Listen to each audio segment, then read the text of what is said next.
This is a perfect example of a tree covered in moss that you can sink your fingers down into. It's so deep because there's such lush vegetation here with all the rain and the mist. And here you've got ferns and lush vegetation going all along the branches of the trees and all up here are a lot of trunks and the branches just hanging over the river, and it's just an oasis of mist and wet, creating an environment for so many different plants to grow in,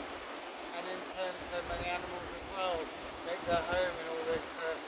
thick lush vegetation, which has always got some humidity from the waterfalls and from the high altitude,